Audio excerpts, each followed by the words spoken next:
The Great Reset is an efficient global feudalism that goes much farther than its medieval brother, since the scanner is all seeing. Every person, every mineral, and every berry is digitally tagged and tracked. Under that framework, every peasant has a function that is derived not from the mystery of life and not from their inner calling, but from artificial intelligence, the master of efficiency and the servant of the king.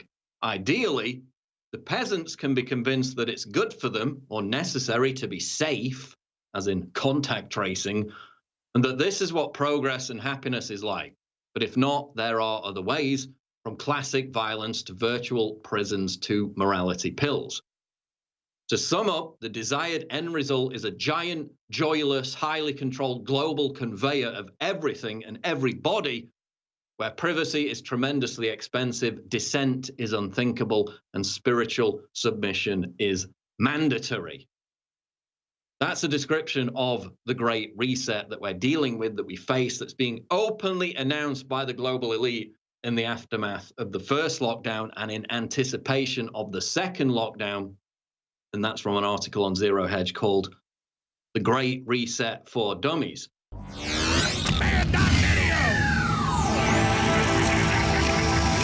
And we are live on this fourth hour of the show. We're going to get into the latest in the litigation concerning the recount, the election attempt to actually count the legitimate votes, which is a very important process, much to the chagrin of the mainstream media, which has it's decided to give itself, to anoint itself with the power of declaring the next president. That's not the case. The power is with the electors, and the recounts are going to continue. The litigation is going to continue for the next few days and indeed weeks.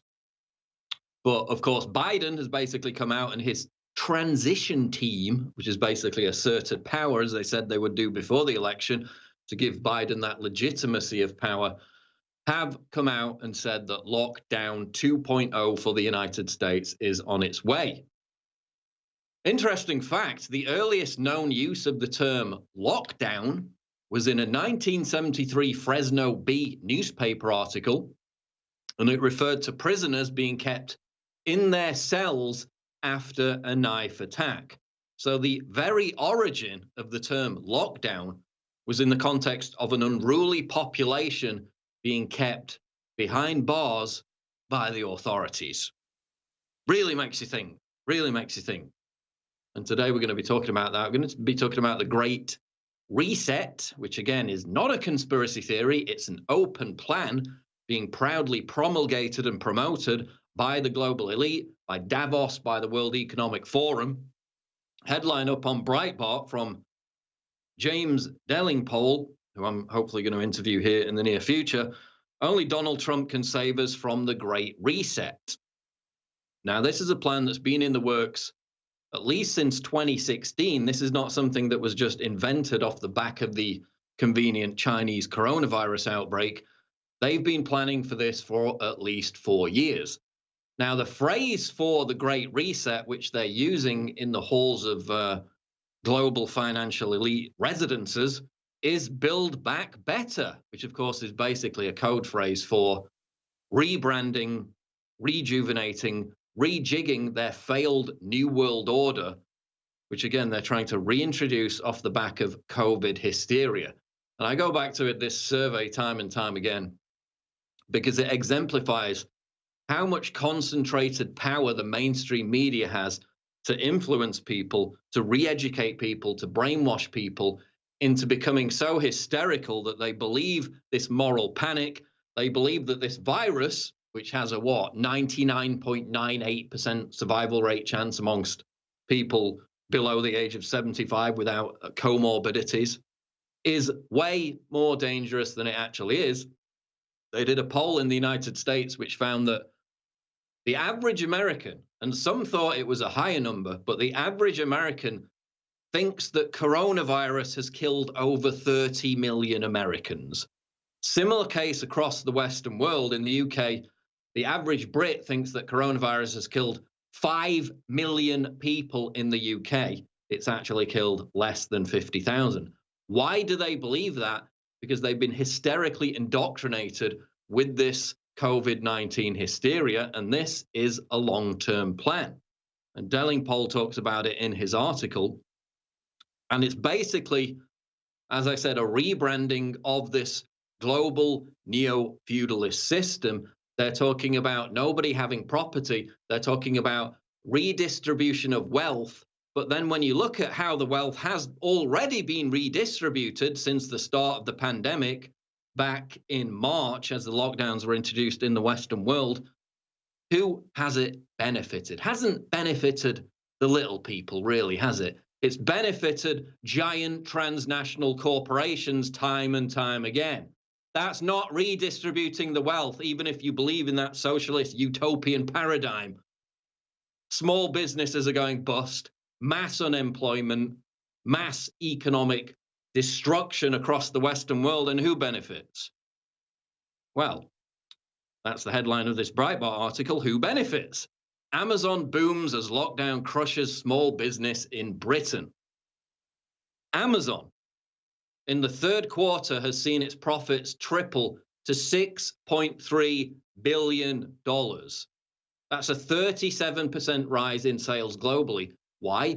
Because the only shops that are open are online. The only essential stores that you can go and visit to buy your food are the big box stores, are the big transnational corporations. In the UK, it's supermarkets like Asda, which is owned by Walmart, and Tesco, which again is another giant transnational corporation. Everybody else is going bust. So no, they're not redistributing the wealth. They're hoarding it. They're centralizing it for themselves. And that's what they plan to implement further if they get this great reset, which again is just about lowering everyone's quality of life, lowering everyone's economic standard, and saying that you will no longer be able to own property. They literally brag about that and talk about it in their own publications. Headline: globalist Klaus Schwab, world will never return to normal after COVID. In his book, COVID-19, The Great Reset, World Economic Forum globalist Klaus Schwab, who again is invested in all the vaccine production, by the way, asserts that the world will never return to normal, despite him admitting that coronavirus doesn't pose an existential threat. They admit basically that the hysteria is way overhyped, over-exaggerated, and it's deliberately done to scare people into going along with this agenda. What is the agenda? It's what they call a common pass. They brag about it. They show screenshots from this app that they're producing, where it says before you're allowed to travel on airlines, you have to take the COVID PCR test, and eventually you have to take the vaccine. Oh, and by the way, it's not just international airline travel. Uber now literally has a thing where if you don't wear a mask and the driver reports it to central command, the next time you try to use Uber on your phone, they make you take a selfie wearing the mask. If you then get in the Uber without a mask for a second time, then your account is banned. So this all ties into the deplatforming, the social credit score that we've seen introduced in China, where the coronavirus pandemic originated, which again is based on the fact that it's not just your behavior, it's your friend's behavior. If you're being a good citizen and taking your vaccines and wearing your mask, that's all good and well. But then if your friend is flouting the coronavirus restrictions, well, then that also affects your social credit score. So it's this ominous, demon-like program of ostracizing people from their own communities, their own friends, if they misbehave. So again, it's about incentivizing the prisoners, guarding the other prisoners, and making them submit to the new rules. Very, very interesting, given the fact that, as we know, the same people behind the coronavirus pandemic hysteria, the World Economic Forum, NGOs, transnational corporations, the vaunted scientists, which are giving our governments this terrible advice that's proven wrong time and time again, were the same people behind the global warming panic of the past 2-3 decades. In fact, in 1993, the Club of Rome's co-founder, Alexander King, wrote The First Global Revolution, and he stated, quote, "The common enemy of humanity is man. In searching for a new enemy to unite us, we came up with the idea that pollution, the threat of global warming, famine, and the like would fit the bill. And what do we see once again? With the same people who were behind this hysteria writing the IPCC UN reports, again, man is the enemy, we're the super spreaders, we need the technocratic global elite to tamp down on our freedoms, not just freedom of speech, but specifically freedom of mobility for this pandemic to go away. Very, very Machiavellian program that they've got running, and they openly admit to it. So we're going to go on to talk about that more in the second segment, also tie it into the social credit score, because of course we had the headline a few months ago, or a few weeks ago actually, public humiliation, Hitachi develops fish bubble to enforce social distancing. So you're going to have an app connected to your phone, which is then linked into sensors in public buildings, in airports, in sports stadiums, wherever, where you have a 6-meter bubble projected around you. And if someone violates that, then you both get in trouble with the COVID authorities.